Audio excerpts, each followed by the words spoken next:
आपकी अपनी party peoples द्वारा देश में जाति उन्मूलन कानून की मांग को लेकर कई स्तरों पर अभियान जारी है। फिलहाल ये अभियान पार्टी की छात्र विंग आपका अपना छात्र संघ द्वारा दिल्ली के करीब 120 कॉलेजों के छात्रों के साथ संवाद अभियान चलाया गया। बुधवार को ये संवाद अभियान सफलता के साथ संपन्न हुआ। ऐसा हम इसलिए कह रहे हैं क्योंकि ये पूरा अभियान हमारे वरिष्ठ संवाददाता राजेश खन्ना ने मौके पर जाकर छात्र संवाद अभियान को कवर किया और छात्रों से बात कर जाति व्यवस्था को लेकर छात्रों से बात की और छात्रों ने अपने निष्पक्ष विचार रखे। छात्रों का मानना था कि जातियां समाप्त होनी चाहिए और कुछ छात्रों का मानना था कि जातियां बनी रहनी चाहिए। आपको बता दें कि ये अभियान 25 अगस्त से दिल्ली के साउथ कैंपस से आरंभ हुआ था और 27 सितंबर को ये अभियान नॉर्थ कैंपस में संपन्न हुआ। इस मौके पर आपकी अपनी पार्टी पीपल्स के राष्ट्रीय अध्यक्ष रामवीर चौहान छात्र संघ की पूरी टीम को अभियान सफल होने पर बधाई देने पहुंचे। उपाध्यक्ष भानु प्रताप राजभर, प्रदेश अध्यक्ष परमवीर चौहान, छात्र संघ की पूरी टीम मौजूद थी। छात्र संवाद अभियान सफल संपन्न होने पर सभी ने एक दूसरे को शुभकामनाएं दी। आइए देखते हैं अभियान समापन के अवसर पर मीडिया से बात करते हुए पार्टी के राष्ट्रीय अध्यक्ष एडवोकेट रामवीर चौहान, पार्टी के उपाध्यक्ष भानु प्रताप राजभर, प्रदेश अध्यक्ष परमवीर चौहान, छात्र संघ के अध्यक्ष कार्तिक अरोरा के अलावा छात्र संघ की टीम के सदस्यों ने छात्र संवाद अभियान समापन पर अपने अनुभव साझा करते हुए क्या कहा। आपकी अपनी पार्टी पीपल्स का जो है एजेंडा है जाति उन्मूलन कानून को लेकर, जानना चाहेंगे किन स्तरों पर आपका जो है कि अभियान चल रहा है और आज आप इस बारे में क्या कहेंगे। देखिए, हम लोगों ने सबसे पहले देश के सभी राज्यों के राज्यपालों को जाति उन्मूलन कानून का वहाँ के मुख्यमंत्रियों को निर्देश देने के लिए हमने सभी राज्यपालों को ज्ञापन सौंपा। ज्ञापन सौंपने के बाद पूरे देश में हमारी ये मुहिम चल रही है कास्ट एबोलिशन एक्ट के लिए। तो फिर हमने दिल्ली की सभी 70 विधानसभाओं में नुक्कड़ मीटिंगें की और एक संवाद जनता के साथ एक संवाद किया। संवाद के बाद भारत की महामहिम राष्ट्रपति महोदया को हमने ज्ञापन सौंपा कि देश के प्रधानमंत्री को निर्देशित करें कि वो भारतीय संसद में जाति उन्मूलन कानून को लेकर आए। उसी कड़ी में हमने दिल्ली के युवाओं छात्रों के साथ एक संवाद का कार्यक्रम रखा जिसमें दिल्ली के लगभग 120 कॉलेज और दिल्ली की जितनी भी यूनिवर्सिटीज़ हैं, चाहे वो जामिया मिलिया है, चाहे इग्नू है, दिल्ली विश्वविद्यालय है, जेएनयू है, डॉक्टर अंबेडकर यूनिवर्सिटी है, गुरु गोविंद सिंह आईपी यूनिवर्सिटी है, जितनी भी यूनिवर्सिटीज़ हैं और प्राइवेट इंस्टीट्यूट्स में बहुत सारे, सभी में हमारी जो छात्र विंग है उसने जाकर संवाद किया है छात्रों के साथ। और छात्रों के साथ संवाद का ये कार्यक्रम मैं सबसे पहले प्रशासनिक तौर पे बधाई देता हूँ, उनको धन्यवाद भी करता हूँ दिल्ली पुलिस का और सारे प्रशासनिक अधिकारियों का कि जो हमारी छात्र विंग के सदस्य थे उन्होंने सभी कॉलेजों के सामने जाके इस कार्यक्रम को आगे बढ़ाया और उस कार्यक्रम में किसी भी तरह की कोई दिक्कत नहीं आई। और आज 120 कॉलेजों के साथ साथ दिल्ली की सभी प्रतिष्ठित यूनिवर्सिटियों का ये संवाद कार्यक्रम का समापन है जो हम दिल्ली विश्वविद्यालय के प्रांगण में हम इसके समापन के लिए यहाँ खड़े हैं। साथ साथ इस कार्यक्रम से जो भी आप लोगों ने कवरेज की है, एक बात पूरे देश के सामने आई है कि इस देश का युवा और इस देश के ज़्यादातर जनसंख्या को ये नहीं पता है कि रिजर्वेशन क्या है। ज़्यादातर लोगों को ये लगता है कि रिजर्वेशन अपर कास्ट के खिलाफ एक मुहिम है जो उसके हकों को खाती है, जबकि ये सच्चाई नहीं है। रिजर्वेशन के बारे में पूरे देश में एक डिबेट होनी चाहिए। रिजर्वेशन रिप्रेजेंटेशन है, ये सोशल रिफॉर्म का कार्यक्रम नहीं है। रिजर्वेशन रिप्रेजेंटेशन है। जो लोग ये कहते हैं कि रिजर्वेशन खत्म कर दी है, तो हम भारत के संविधान के बारे में जब समानता की बात सारे बच्चों ने की, नौजवान बच्चों ने की, तो मैं देश के प्रधानमंत्री जी से ये अनुरोध करता हूं कि देश के सभी विश्वविद्यालयों में इस बारे में सिलेबस तैयार किया जाए कि रिप्रेजेंटेशन किस, ये जो रिजर्वेशन है ये क्यों दिया गया, इसकी डिबेट, कॉन्स्टिट्यूशनल डिबेट उनको सभी विश्वविद्यालयों के चैप्टर उसमें डाला जाए सिलेबस में, ताकि लोगों को पता चल सके कि रिजर्वेशन कोई इकोनॉमिक रिफॉर्म का इशू नहीं है। मैं आपके सामने एक सवाल करता हूं कि अगर ब्राह्मण जाति के लोग हैं और अगर उनको भी 100% रिजर्वेशन दे दिया जाएगा तो भी उनकी जाति के लोगों का भला नहीं हो पाएगा। मैं आपके सामने ये बात रखता हूं, क्योंकि आपने अगर 10 वैकेंसी निकाली है तो 10 परिवार के लोगों को नौकरी मिलेगी और उसके बाद जो बाकी 90 लोग होंगे उनको नौकरी नहीं मिलेगी। अगर आप एक जाति को भी रिजर्वेशन दे दोगे तो उसका भी भला होने वाला नहीं है। रिजर्वेशन जो कॉन्स्टिट्यूशनल मेकर्स और इस देश के जो थिंकर थे, जो थिंक टैंक था, जिस टाइम कॉन्स्टिट्यूशन की डिबेट, कॉन्स्टिट्यूशन मेकिंग बॉडी थी, उसमें डिबेट चली, तो उसमें ये रिप्रेजेंटेशन था कि जो डिप्राइव्ड क्लास है, जो सदियों से जिनको मुख्य धारा में आने का मौका नहीं मिला है, उन लोगों को मेन स्ट्रीम में लाने के लिए, उनका प्रतिनिधित्व दिया गया था। ये कोई रिफॉर्म्स का इशू नहीं है। इकोनॉमिक रिफॉर्म्स के लिए सरकारों ने एजेंडा नहीं बनाया। पिछले 75 आजादी की हम बात कर रहे हैं, लेकिन सरकार ने अपना इंफ्रास्ट्रक्चर 1950 के कॉन्स्टिट्यूशनल सिस्टम के अकॉर्डिंग हमने एक्सपेंड कहाँ किया? 140 करोड़ लोगों के अकॉर्डिंग। अगर हम 52 करोड़ की आबादी के बाद 140 करोड़ लोग इस देश में हुए हैं, तो हमने अपने सिस्टम को तो एक्सपेंशन किया ही नहीं है। सिस्टम हमने एक्सपेंड नहीं किया और उसकी अपने फेलियर की कमी हम रिजर्वेशन पर थोपते रहे बार लगातार कि रिजर्वेशन की वजह से बच्चों को अपॉर्चुनिटी नहीं मिल रही है। अगर इस देश की 140 करोड़ जनसंख्या हुई है तो 140 करोड़ के अनुसार आपने एक्सपेंशन क्यों नहीं किया? ना सिविल सर्विसेज में एक्सपेंशन किया है, ना देश के प्रशासनिक सिस्टम में एक्सपेंशन किया है। और अब जो नई पार्लियामेंट में आप आज 75 साल के बाद 1000 मेंबर ऑफ पार्लियामेंट की बात आप करने लगे हैं जनसंख्या के अनुपात में, तो ये आपकी ड्यूटी बन जाती है कि आप पूरे देश की आबादी के अकॉर्डिंग रोजगार के भी उतने ही अवसर मुहैया कराएं। अगर रोजगार के सही अवसर मुहैया कराए जाते और ये सिस्टम तैयार किया जाता, तो जो रिजर्वेशन पे ये झूठी डिबेट है, कुछ बेईमान लोगों द्वारा झूठी डिबेट पैदा की गई है कि रिजर्वेशन मेरिट वाले लोगों का हक खा जाता है। ये बिल्कुल गलत और झूठी अफवाह है, क्योंकि जो लोग कंपटीशन में आ रहे हैं, आज इस देश में जो 15% रिजर्वेशन है एससी का, उसमें हजारों जातियां कंपीट करती हैं। उनका कंपटीशन 100 में से नहीं है, उनका हजारों लोगों से कंपटीशन है। वो ज्यादा है, अपने ही लोगों के साथ उनका बड़ा कंपटीशन है। तो इस तरह की हरकतबाजी इस देश की सरकारों ने की है। सरकार ने सिस्टम को एक्सपेंड नहीं किया। और अब जब नौजवान बच्चों के दिमाग में, नौजवान बच्चों को सही दिशा ना देकर, क्योंकि उनको आज वो जितने भी दिल्ली देश के विश्वविद्यालय हैं, जितने भी कॉलेज हैं, वो बेरोजगारी की फैक्ट्री है। आपका ग्रेजुएशन करो, ग्रेजुएशन में के बाद आपने अगर बीएड की है तो आपको सीटेट देना पड़ेगा, जेबीटी की है तो सीटेट देना पड़ेगा। आपको सरकार उलझा कर रखना चाहती है, तब तक आप ओवरेज हो जाओगे।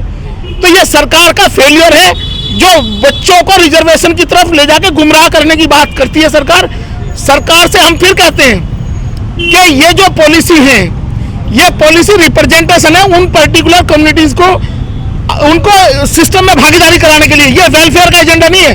वेलफेयर का एजेंडा आपने 1991 से लागू किया। देश में आर्थिक जो इकोनॉमिक ओपननेस की बात आपने की, जब आप फ्री मार्केट इकोनॉमी का कॉन्सेप्ट लेकर आए 91 में, तो आपने कितने रोजगार दिए लोगों को? उसके बाद बेरोजगारी क्यों है? अगर आपका एजेंडा ईमानदार था तो प्राइवेट सेक्टर को आपने एक्सपेंड क्यों नहीं किया? क्यों हमारे देश में बेरोजगारी है? तो ऐसे जो क्वेश्चंस दिए गए हैं, अब 120 कॉलेज और दिल्ली की जितनी भी यूनिवर्सिटीज हैं, उनमें नौजवान बच्चों की जो ओपिनियन आप लोगों ने कवर की है, हम इस प्रेस वार्ता के माध्यम से भी हम उनको बताना चाहते हैं कि इस देश में एक सिलेबस तैयार किया जाए। रिजर्वेशन क्यों और कैसे और किन लोगों के लिए रिजर्वेशन है, ताकि देश की जनता के सामने ये बेईमान लोग एक्सपोज हो सकें जो बेईमाना कर रहे हैं इस देश में। बेईमाना ये है कि रिजर्वेशन की आड़ में सरकार ये नहीं बताना चाहती है कि हमने कितने रोजगार वो किया है, सृजन किया रोजगार का। और उन बच्चों के ऊपर जो कॉम्पिटिटिव लोग हैं, आज जो रिजर्वेशन के बच्चे हैं, उनके अंदर ज्यादा कंपटीशन है। इंस्टीट्यूट ऑफ जनरल, अगर आप 100%, मैं कहता हूँ 100% कंपटीशन छोड़ दो, आप रिजर्वेशन का कैप खत्म करो।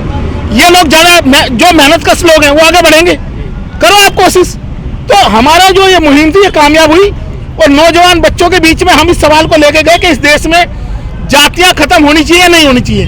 तो ये 100% ओपिनियन थी सारे नौजवान बच्चों की, जो स्कूल के स्टूडेंट्स थे उनकी, कि इस देश से जातियों को समाप्त किया जाए। और नौजवान बच्चे चाहते हैं कि इस देश में जातियां ना रहें, और जातियां अगर नहीं रहेंगी तो ये जो कॉन्सेप्ट हैं इनके लिए नए पैरामीटर जो है कहते हैं कि ये आर्थिक आधार पर होना चाहिए। तो जो पिछड़ी हुई जातियां हैं आर्थिक रूप से भी वो सबसे ज्यादा पिछड़ी हुई हैं, सामाजिक और आर्थिक रूप से जो पिछड़े हुए लोग हैं वो उसमें भी कम्पीट करेंगे। आप कर लीजिए, लेकिन करने के लिए आपको अपना दिल बड़ा करना पड़ेगा। जिस समय मंडल कमीशन की बात चली थी और इसी दिल्ली विश्वविद्यालय में बहुत बड़े बड़े आंदोलन हुए, तो वीपी सिंह से हार्वर्ड में सवाल किया गया कि why there is reservation in India. तो उन्होंने कहा वहां जाके हार्वर्ड में कि reservation is because our hearts are reserve, if our hearts are not reserve then no question of reservation. तो इस देश की जो बड़ी आबादी है, कुछ बेईमान लोग हैं, उन्होंने सिस्टम पे कब्जा किया हुआ है। वो चाहते हैं कि लोग आपस में लड़ते रहें और इन संसाधनों का बंटवारा आम जनता के बीच में, आम लोगों के बीच में ना हो। तो हम इस कार्यक्रम को, जो हमारा ये छात्र विंग का कार्यक्रम था, ये 100% सक्सेस हुआ है और इसके लिए मैं आपको भी बधाई देता हूँ, अपने छात्र विंग के अध्यक्ष को बधाई देता हूँ और दिल्ली प्रदेश की टीम को भी बधाई देता हूँ, आपकी अपनी पार्टी पीपल्स की, कि जिन्होंने इतना अच्छा कार्यक्रम किया और लोगों के बीच में और छात्रों के बीच में, युवाओं के बीच में अपनी बात पहुंचाई। धन्यवाद। क्या नीति रहेगी, किस नीति पर काम करेंगे? देखिए, पार्टी का साफ सुथरा एजेंडा है कि हम तब तक फाइट करते रहेंगे जब तक इस देश में कास्ट एबोलिशन एक्ट पार्लियामेंट से पास नहीं हो जाता। राजनीतिक काम चलता रहेगा, लेकिन हमारी डिमांड पहले दिन से, जिस दिन से पार्टी की फॉर्मेशन हुई है उसी दिन से हम लगातार कास्ट एबोलिशन एक्ट पे काम कर रहे हैं और इसका जो भी सवाल, जिसका जो सवाल करेगा उसका हम जवाब देंगे। आप डिबेट आप लाओ तो सही मेन इस इशू को कि कास्ट होनी चाहिए नहीं होनी चाहिए, उसी पे हमने ये कार्यक्रम किए और अब ये राष्ट्रव्यापी आंदोलन बनेगा। सर, कुछ राजनीतिक पार्टियां कह रही हैं कि जातीय आधारित जनगणना होनी चाहिए, तो वो उसके और आपका जो पार्टी का कि जातियां खत्म होनी, इसके बारे में क्या कहेंगे आप? मेरा ये कहना है कि जब अभी बड़ा लंबी चौड़ी बहस चलती है, जब हम कहते हैं हम भारत के लोग we the people of India, तो we the people of India caste की कहाँ बात है उसमें? पहले सारे भारतीय बन जाओ ना, कास्ट सेंसस की जरूरत ही नहीं पड़ेगी और सारे लोग कंपटीशन में आ जाएंगे। तो आपके हिसाब से हम हमारी कोई जाति, हम सब भारतीय हैं, हमारी एक ही जाति है कि वी आर इंडियंस। और जैसा कि आप सभी लोगों को पता है कि आपकी अपनी पार्टी पीपल्स द्वारा, आपकी अपनी पार्टी का जो छात्र संघ है, इनके द्वारा दिल्ली के सभी विश्वविद्यालय महाविद्यालय में कार्यक्रम जातियों को लेके, स्टूडेंट, आज की युवा पीढ़ी क्या सोचती है, उसको लेके 25 अगस्त से चालू था।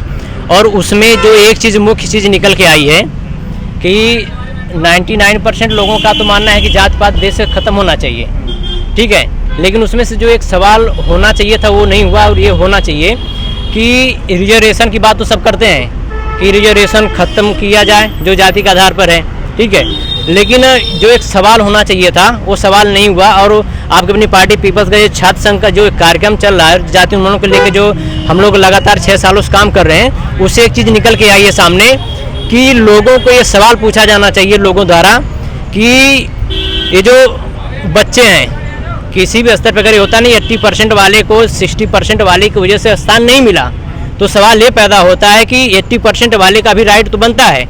तो उसके लिए ये आरक्षण जिम्मेदार नहीं है, उसके लिए सरकार जिम्मेदार है कि आपने उतना इंफ्रास्ट्रक्चर नहीं दिया है, उतने स्कूल कॉलेज नहीं दिए हैं, उतने मेडिकल नहीं दिए हैं, उतने ट्रांसपोर्टेशन नहीं दिए हैं। ये सरकार जो है, जो लोगों को, स्टूडेंट के दिमाग में, सबके दिमाग में जाति को लेकर एक भेद पैदा कर रखी है।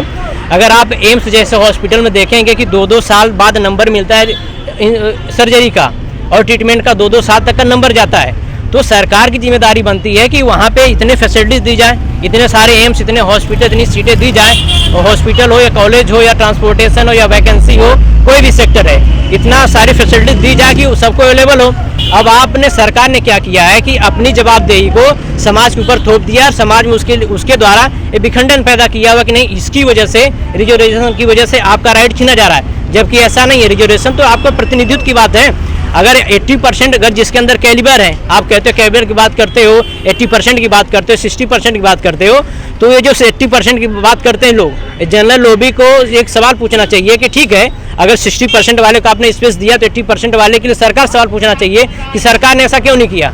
वो सरकार का राइट बनता है कि आपको इंफ्रास्ट्रक्चर हो, फैसिलिटीज़ हो, हॉस्पिटल हो, कॉलेज हो, सब में सीट बढ़ाने का मौका देने का जिम्मेदारी सरकार की है। और सरकार ने समाज में जानबूझ के एक साजिश के तहत में विभेद पैदा कर रखा है। समाज के लोगों को जोड़ने की बजाय तोड़ने की कोशिश है सरकारों की, है पार्टियों की है। तो आपकी अपनी पार्टी पीपल्स का जो ये अभियान चला लगातार 6 सालों से, उसका रिजल्ट निकल के आया है। उससे एक चीज़ कंक्लूड हम करते हैं कि ये चीज़ें हुई हैं, ये सवाल होना चाहिए जो सही दिशा में होना चाहिए। जो 70 सालों सवाल नहीं हुआ, ये सवाल इस दिशा में होना चाहिए। और अब आपकी अपनी पार्टी इस तरफ लेके समाज को जाएगी कि आपको इस तरह सवाल पूछना चाहिए, आपका राइट यहाँ से होगा। ये समाधान ये है, विवाद नहीं। आपकी अपनी पार्टी विवाद नहीं, समाधान की बात करती है। तो यहाँ से समाधान होगा कि सरकारों से सवाल पूछिए क्यों नहीं हुआ है। आप आपस में सामाजिक तौर से, जाति के तौर पे, आरक्षण के नाम पे आपके अंदर विवाद नहीं, समाधान चाहिए। तो आपकी अपनी पार्टी का जो छात्र संघ है, पार्टी की जो टीम है, जो लगातार पूरे प्रदेश में, पूरे देश में काम कर रही है, उसका एक परिणाम है, ये रिजल्ट निकला, ये सामने आ रही बातें। तो आपकी अपनी पार्टी का ये लगातार कारवां जारी है और आगे भी जारी रहेगा। मेरा नाम परमवीर है, मैं दिल्ली प्रदेश अध्यक्ष हूँ आपकी अपनी पार्टी पीपल्स से।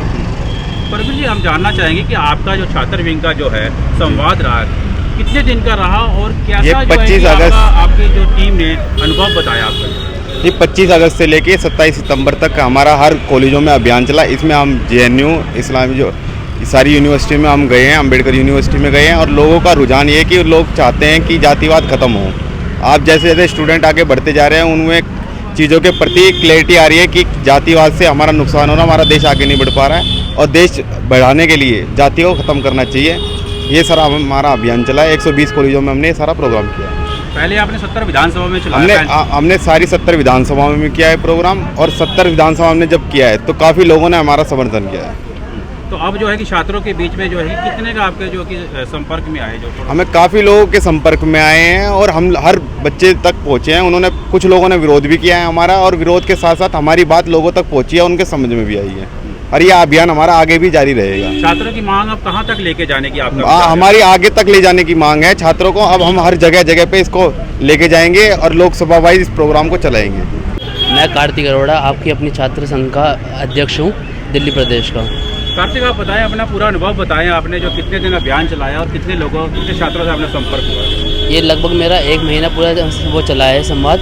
इसमें मैंने 120 कॉलेज करे हैं दिल्ली के, उसमें लगभग कम से कम 10,000 लोगों से हम बात कर चुके हैं। तो क्या छात्रों का आपको रुझान देखने को मिला आपको? रुझान उनका मतलब सब पॉजिटिव ही आया है अपने उससे। तो जिसमें जो लोग छात्रों ने जो है पॉजिटिव 85% जी कानून के पक्ष में? जी, कानून के पक्ष में। क्या सवाल आपके रहे आप जब गए, और क्या उनके जो है कि आपका जो जवाब सुनने को मिले? हमने जब मतलब उनसे बात करी, उनसे ओपिनियन लिया कि मतलब कास्ट सिस्टम चाहिए नहीं चाहिए उनको, मतलब उसके कास्ट के फेवर में है अगेंस्ट में, तो उनका मतलब ओपिनियन यही निकला कि मतलब नहीं होना चाहिए, क्योंकि डिस्क्रिमिनेशन के चक्कर में, क्योंकि वो लोग भी सफ़र कर रहे हैं डिस्क्रिमिनेशन, तो इसलिए वो भी नहीं मानते। तो क्या आपको कहीं विरोध भी देखने को मिला है इसको लेकर? हाँ, विरोध भी मिला है कई जगह, तो कि मतलब कास्ट क्यों हटेगी, कास्ट काफ़ी टाइम से चलती आ रही है, इस सब के ऊपर ये बात हुई है। समर्थन को लेकर बात करें, कितना आपका जो है कि समर्थन, कितने स्टूडेंट का समर्थन? समर्थन देखा जाए मतलब काफ़ी मतलब आधे से ज़्यादा काफ़ी मतलब समर्थन में ही है ये। आपका नाम क्या है? वंशिता। अच्छा वंशिका, आपने जो है कि आपका अपना छात्र संघ की सदस्य हैं, तो आप इतने कॉलेज में गए, कैसा आपका अनुभव रहा आपका? अनुभव बहुत अच्छा रहा। वहाँ पे बहुत सारे स्टूडेंट, मतलब हम लोगों ने उनसे पूछा कि कास्ट वगैरह के बारे में, कि कास्ट होनी चाहिए कि नहीं होनी चाहिए, उनका पॉइंट ऑफ व्यू जाना कि वो चाहते हैं कि अब हो कि ना हो। वो मतलब बहुत से स्टूडेंट ने बताया कि अब इन सब कास्ट की ज़रूरत नहीं है, क्योंकि उन्हें काफ़ी प्रॉब्लम भी फेस करनी पड़ती है, और इस टाइम पे कास्ट उनको मतलब खुद से उनको नहीं चाहते कि हो। ठीक है। आपका क्या नाम है? मेरा नाम अदिति। अच्छा, तो क्या आपका अनुभव रहा? आपका 1 महीने तक आपने जो है कि दिल्ली के कॉलेजों के बाहर आप गए, तो कैसा अनुभव रहा आपका? अनुभव अच्छा ही रहा, मतलब कि लोगों से मतलब बात करना कैसे, और फिर कास्ट से रिलेटेड उनसे मतलब बात कैसे करनी है, वो उनमें कैसे रहना है। आपका क्या नाम है? नेहा। हाँ स्नेहा, आपका जो कैसा अनुभव रहा आपका जो है, आपने जो जाति उन्मूलन कानून की मांग को लेकर चले थे? काफ़ी अच्छा एक्सपीरियंस था, लोगों से, स्टूडेंट से बात करी, और मोस्ट ऑफ द पीपल यही चाहते हैं कि इसमें इक्वलिटी मिलनी चाहिए सारे स्टूडेंट को, और सभी ने काफ़ी साथ दिया हमारा इसमें। आपका क्या नाम? सोनी पांडे साहब। सोनी, आप अपना अनुभव बताएं, क्योंकि आप जो है कि मैंने देखा काफ़ी एक्टिव रहे हैं। क्या जब आपने समझाया तो क्या क्या आपको जो है कि? सर, जितने स्टूडेंट से बात किए सबके पॉइंट ऑफ व्यू काफ़ी मिलते जुलते थे, पर कुछ बच्चे थे जो कास्ट के फेवर में थे, जैसे कि उनको रिजर्वेशन नहीं हटाना है या फिर उन्होंने शुरू से चाहा है तो आज उनका रिजर्वेशन अच्छा है, उनके लिए अच्छा काम हो रहा है, ऐसा सुनने के लिए मिलता है। पर कुछ बच्चे हैं कि नहीं रिजर्वेशन, एक कॉलेज तो था वहाँ डिबेट ही हो गया था इस बेस पर कि नहीं होना चाहिए और होना चाहिए कास्ट पे। तो बहुत सारे ऐसे ओपिनियन मिले और पॉइंट ऑफ व्यू भी ऐसे मिले। स्नेहा नाम है मेरा। स्नेहा, बताएं अपना अनुभव, बताएं अपना जो आपने अभियान को लेकर चले थे। हमारा एक्सपीरियंस बहुत अच्छा रहा। हम ही नहीं चाहते थे कि ये कानून आए, और भी बहुत स्टूडेंट हैं जो चाहते हैं कि ये कानून आना चाहिए और ये जो जातिवाद के ऊपर जो डिफरेंसेस होते हैं स्टूडेंटों के साथ, ये चीज़ ख़त्म हो जानी चाहिए। तो मतलब आपको छात्रों का समर्थन मिला इसमें? हाँ, बहुत, मतलब बहुत कम थे ऐसे स्टूडेंट जो नहीं चाहते थे कि ये चीज़ आए, बट वो आधे स्टूडेंट चाहते थे कि हाँ ये चीज़ आनी चाहिए। मेजॉरिटी जिस तरह आपकी अपनी पार्टी पीपल्स ने जाति उन्मूलन कानून की मांग को लेकर पार्टी के मुख्य एजेंडे में शामिल किया हुआ है, उसे लेकर आने वाले दिनों में पार्टी अभियान या कार्यक्रम आयोजित कर सकती है। टोटल खबरें दिल्ली से राजेश खन्ना की यह विशेष रिपोर्ट।